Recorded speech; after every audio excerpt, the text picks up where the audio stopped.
Oh, I can see the frost is melting. Just here where it's catching a little bit of the sun. Here not. But you can see we can't fiberglass in this at the moment. But we have got to put a hole in and do a lot of other stuff first. So we've got plenty of time. We've got a friend here. Look at that. It's a nice boat, isn't it? I had someone, in fact the owner of the lugger over there, who lives fairly local, he actually measured my box section here, so I could order the right one. He actually looked at it and said he said you could easily weld that, but I'm not so sure. It's very rusty. And I've actually had a couple of quotes, okay, back in Liverpool way, and the quotes to weld were, well, I actually had 3 quotes, and they were between £100 and £200, and all of them were a little bit, without seeing it, they were like, and they were also dubious about this galvanised. They said they have to grind it back, and so they said, it's probably going to be 150 to 200. Well, a brand new one's costing me £250, and I get all the rollers with it as well. These rollers on the back, some of my rollers need to be replaced. So, I think it's best we just get the swinging cradle back. We just get a new one and we replace it. So, yeah. Oh, it looks painful, doesn't it, resting on there? But probably it's not perhaps resting on this side as much as that side due to the hill here. But if we could get both of those rollers put into a more central position, I'd be a lot happier then about the boat being off those rollers. And actually, we're going to have to move the boat off this section to repair it properly, because I think that will spring back out. If we epoxy it the way it is, then it's not gonna, we'll have a divot in the bottom there to contend with. Not that that's going to be a problem, but good news is there's nothing dripping out of there as well, which is good. So let's try and do this. Some steps that were just up there. That'll be brilliant, just to hopefully just keep the pressure off the trailer, and also allows me to get up here, not on where the rollers are. Couple over there, they're going out to see one of the club boats and they're going swimming, so very brave. Although, you know what, with the right wetsuit it's fine, Right, just had a nice cup of coffee. Oh, I needed that. It was just a little bit cold, but especially when you stand in the sun now, you can get, it's quite nice. So you'll see on the boat here where the sun's hitting it, look, it's all defrosting now. You can feel it's like a lovely spring day, early spring day. Yesterday evening, by the way, it was like 14-15 degrees and sunshine, and I was just hoping it'd be like that today, and I think it will be, but a little bit later. So we're going to get everything out of the boat, and we're going to get some holes drilled into this buoyancy tank. Right, so we've got all the tools we need, and what we're going to do is we're going to cut holes for these. So these are RWO, and they're proper sealed hatch inspection covers. So they have a little O-ring, you can maybe just make out there. So they get a proper seal. This is the inner door, and then let's see if you can see this. The outer frame would fit in here, something like that. Much the same as on the front of the boat, and on, most dinghies have these days. And it's big enough to get your hand in and whatnot. I think that'll be big enough for me to get access. You have to be nice and careful and slow, but we'll get it done. And then what you would do, you put a bit of Sikaflex in there to seal the rim, and then screw it down. I think you only screw it down. I don't think you need to do anything cleverer than that. So It says 157 hole.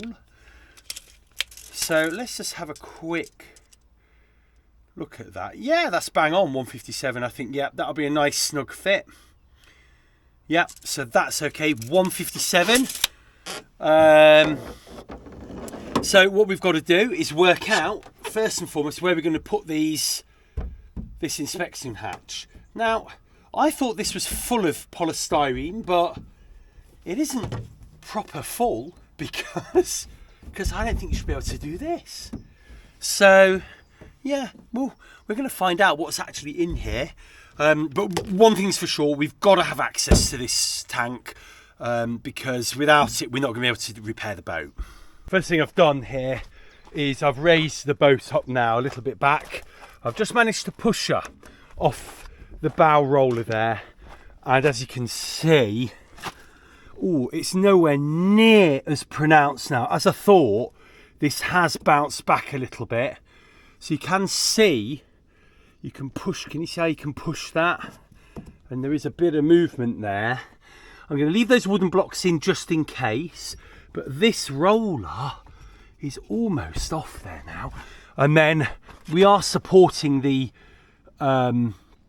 swinging bridle with this tyre, but we've not gone back too far. She's still not really supported by this, so that's good. That's good. Right, we know that this bulkhead or buoyancy tank literally starts here, about on that seam, and if we take this off, it's about 10 centimetres in from here. So let's just measure that properly.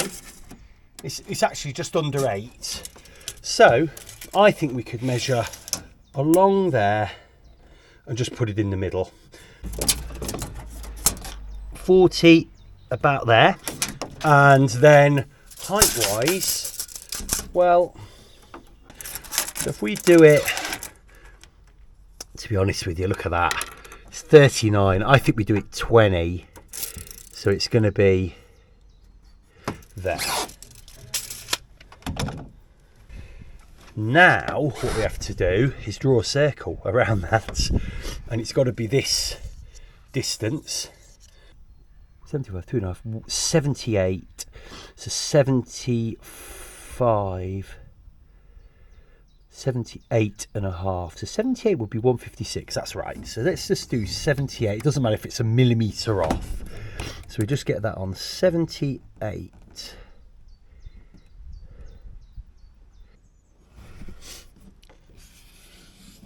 Let's just see if we can do it like that. So there is the circle. It's not the prettiest. I could have done that. It doesn't look like it's bang in the middle, but do you know what? It'll do. It'll do. I didn't realise that I measured from the top here, but it tapers in. So as long as we get them equal both sides, that'll be the main thing. So next job is to drill. We're going to drill a few holes in this just to make the getting the jigsaw in a little bit easier. And I think the jigsaw's about 6 mil. So if we use 7.5 mil. Oh, by the way, I was going to say, you do have a little bit of give in this.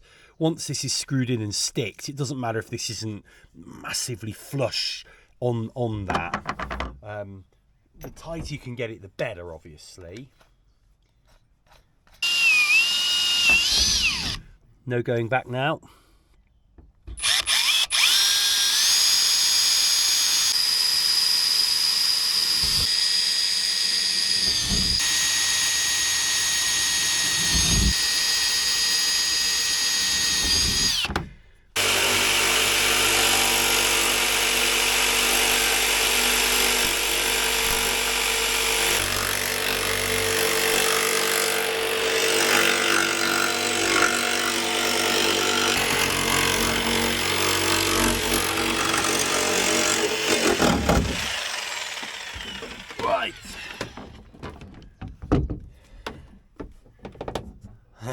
I've got a big hole in my boat.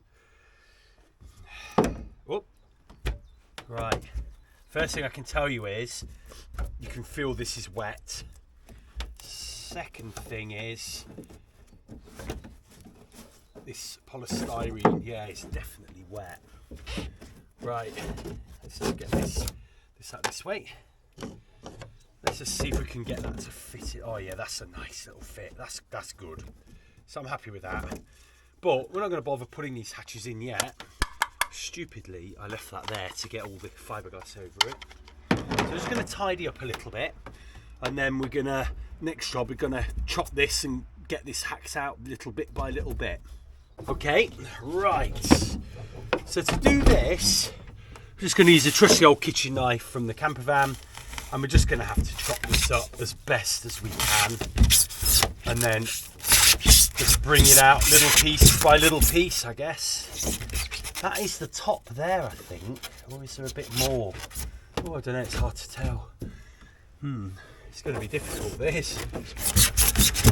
But I think you're just going to, once you get a bit of a strong hold, I think it will come out easier and easier. Once we get the first bit out, we'll be able to sort of get the rest out. There we go. And then I think we've just got to get this straight in the bag, because this is going to make a mess otherwise. Oh, excuse the blood, I've just caught myself on the side here. Just caught my knuckle, nothing spectacular. I think the best philosophy here is to just use the knife to sort of hack it up, these bits, and then you can just shove your hand in and kind of come out with a handful of polystyrene. And then what I'm aiming to do is just break a hole all the way through. There we go, look at that. Once I can get all the way through, I should be able to kind of crack it off a lot more quickly. Or in fact, there's a big gap there now. But this polystyrene goes all the way back.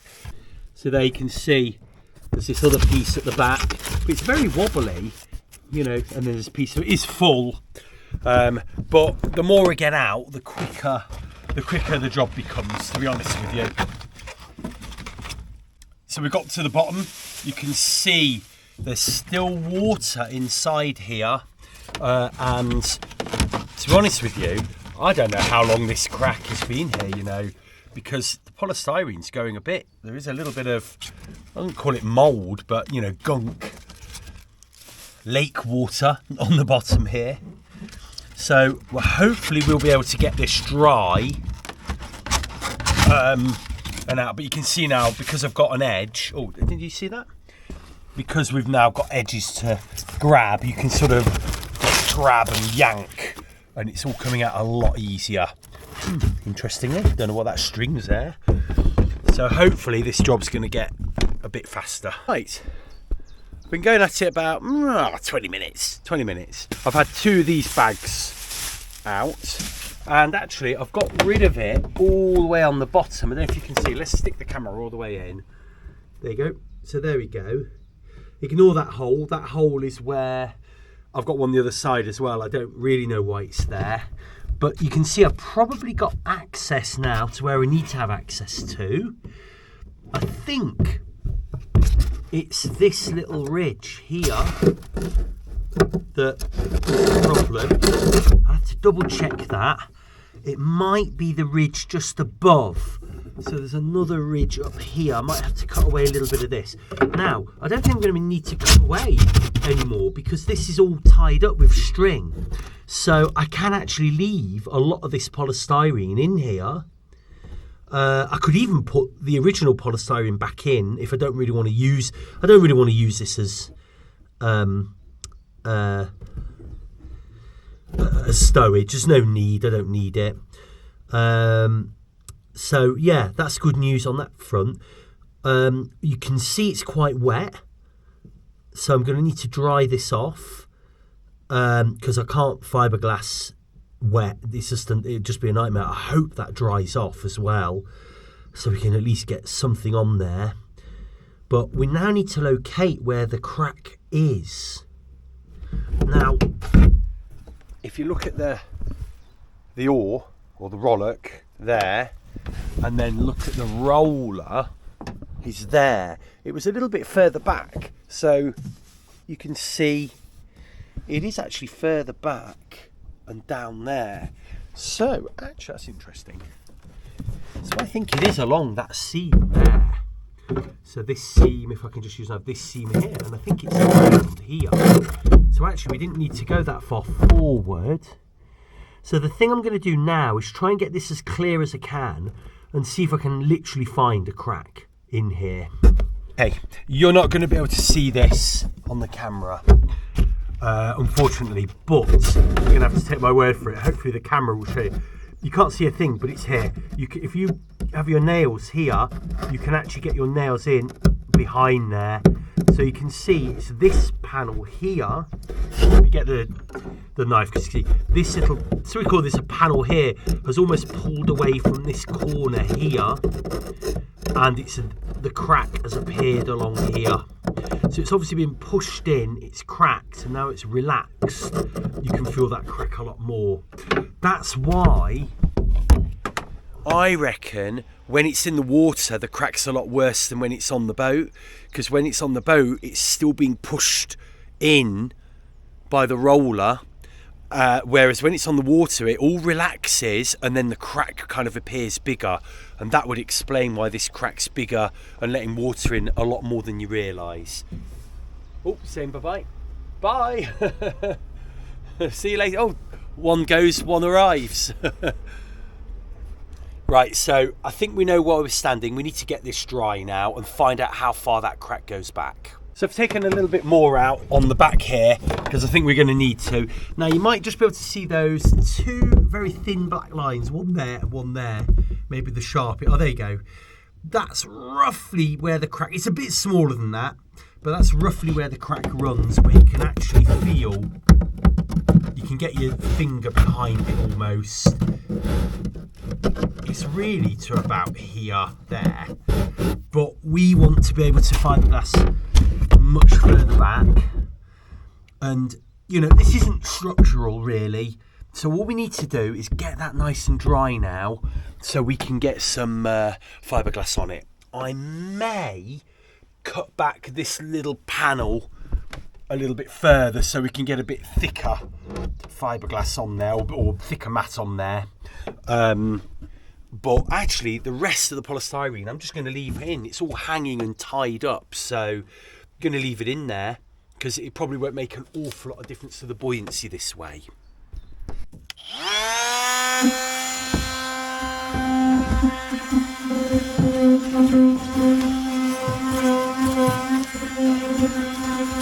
That's all cleaned up and acetone, and we're ready to go, you know. Now look, you can see, if you look carefully, can you see the crack? It's right along that seam and you can see it. So it is from about middle of the shot there to about, well, it could, I'm a bit worried about this here. It's definitely not beyond there. So it's from there to there. We're just gonna do as much as we can,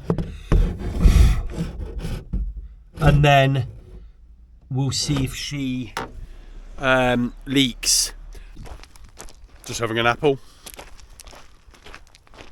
I've been told there's an old mirror down here, and no one knows whose it is, and it's very battered and, you know, good for nothing now. But what I'm hoping is it's got a skeg, and I can, if it's got a skeg, I can take some measurements of it to make a skeg when I get home. So said it's down here somewhere, yellow one I think he said. Oh, it's not really very well looked after, is it? The cover's not on it. Oh dear. But what I'm after, let's have a quick look at that skeg. Yeah, that's, well, do you know what? I don't think that skeg is the same as mine. I think it's a bit shallower, that one. But it does give you an idea. That's no more than 8-9 centimetres deep. and it does give you a good idea of how big the skeg should be. So I'm mixing up 2 pots because it's still fairly cold for epoxy, even for the 205 hardener, to be honest with you. So I'm mixing up a smaller cup here, which is actually more than I needed. 2 pumps of each in this, and I think it's 4. You maybe just see this one here, already mixed. So we need to get our skates on a little bit. This one, I'm going to add a little bit of filler to it. And I'm going to just fill the crack and try and squeeze the filler into that crack. And because it's got the filler in it, it will hopefully fill that crack and the void a little bit easier. Otherwise, you'd always have that sort of cracky bit above, you know, underneath the new fiberglass. This is 450 grams per square metre, I think it is. So it's quite a chop strand. It's quite thick, and it's probably a bit thick, you know, but I don't think you can go too thick with your fiberglass. I hope. And that'll be nice. I think this will be a good job. Didn't think I'd be doing this 3 weeks ago. I thought we'd be gallivanting around Lake Barla in our beautifully refurbished Drascombe Lugger. But instead, we're cutting holes in her and fiberglassing her where she don't want fiberglassing. But hey, that's boat ownership for you. I'm beginning to learn. Expect the unexpected. The other thing is, you know, the more I think about this, the more I'm beginning to realise I think this crack was done midwinter, you know, on the trailer, possibly when that water was all on top of the boat. There we go, done. And I'm thinking, you know, I wonder, you know, if we'd have just gone straight on the sea and whatnot, you know, could have been a whole lot worse. So let's have a quick look. There we go. That's all the fiberglass. 3 big thick chop strand on there. Only one thing to do now, and that is let that cure. So we'll let that cure. We're going to do some other stuff. We've got loads to do today. And yeah, and we'll, yeah. I'm feeling really positive now. Really am, compared to about an hour ago. So yeah, that's looking good, isn't it?